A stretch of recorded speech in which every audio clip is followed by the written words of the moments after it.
You've been married to your wife for 12 years, during which time you both have built a life together and have 2 daughters, aged 9 and 6.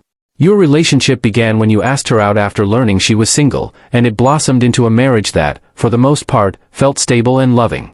However, like many couples, you faced your share of challenges. In the beginning, you appreciated your wife's vibrant personality, although you felt she drank too much. You were more introverted, which you thought complemented her outgoing nature. Over the years, your primary contention was her drinking, especially during social outings, which often led to her excessive partying and forgetting important family obligations like your daughter's appointments and practices. About a year ago, you noticed changes in her behavior. She started having mood swings and would sometimes disappear for hours without explanation. When you confronted her, she revealed that she had been seeing a therapist. This was a surprise, but you respected her need to talk to someone.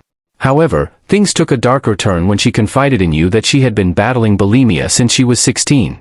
This revelation shook you, as it was a side of her you had never known, and you were determined to support her through this difficult time. Despite your commitment to helping her, things escalated. One night, after she had been drinking heavily, you found her phone buzzing with notifications from an app called Snapchat, which you hadn't realized she was using. Your curiosity got the better of you, and you looked through her messages. What you discovered was devastating. She had been engaging in explicit conversations with numerous men, sending them naked photos, and even bashing you in her chats. You also found messages referencing a recent sexual assault she had experienced during a girls' night out. This new information left you feeling confused and betrayed. She explained that she had been assaulted by a man who had taken advantage of her intoxication, promising to drive her home but instead taking her to a secluded area where he assaulted her. Although she had no memory of the event, she did have physical evidence of it, including bruises and soreness. This revelation about her assault was shocking, and you felt compelled to support her through it, even as your heart ached over the betrayal of her online actions. In the days following her confession, you grappled with your emotions. You were heartbroken and angry but wanted to believe that she was remorseful and that the situation could improve. You feared the impact a separation might have on your daughters and felt trapped in a cycle of love and hurt. Ultimately, you decided to work on your marriage, believing she would stop her inappropriate behavior. For a brief period, things seemed to improve. You felt reconnected and hopeful for your future together. However, this hope was short-lived. Just a month later, you found her engaged in the same behaviors on Snapchat. You realized that despite your efforts and the promises made, she had not changed.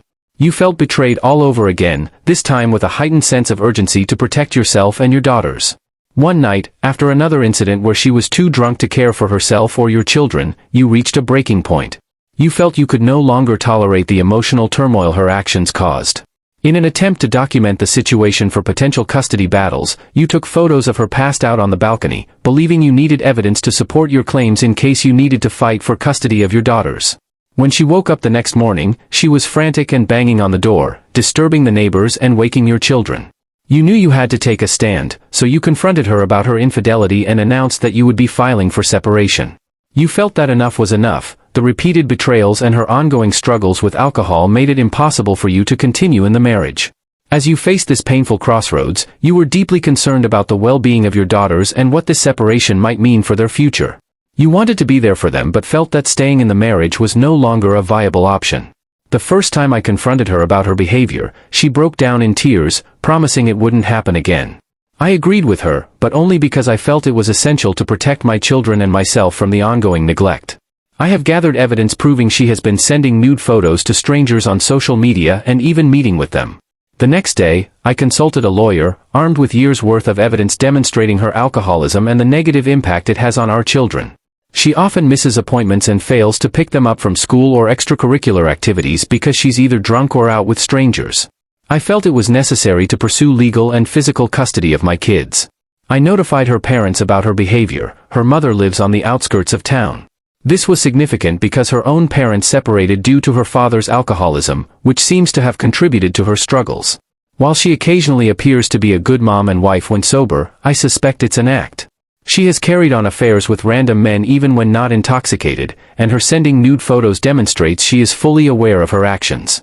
After her mother confronted her, she came home and accused me of conspiring against her. Now we are sleeping in separate rooms.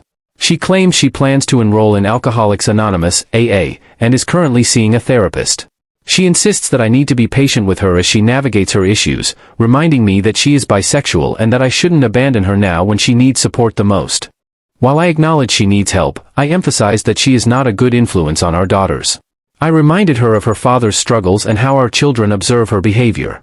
She deleted her Snapchat and all social media accounts in front of me, but I find it hard to believe she won't find a way to communicate with others secretly.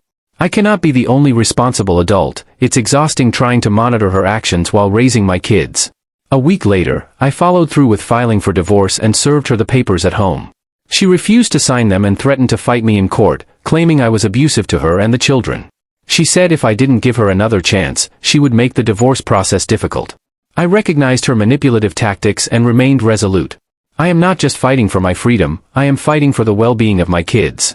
Throughout this process, I've constantly battled with the idea of taking her back. It feels out of character for me to deny her, as I have always been forgiving. However, I found support online and through strangers, which has helped me trust my instincts. I miss my wife and the good times we had, but I understand that I must follow through with this separation for the sake of my children. We hired a lawyer, but her attorney proposed a 50-50 custody split and an equitable division of assets, almost as if her past actions never happened.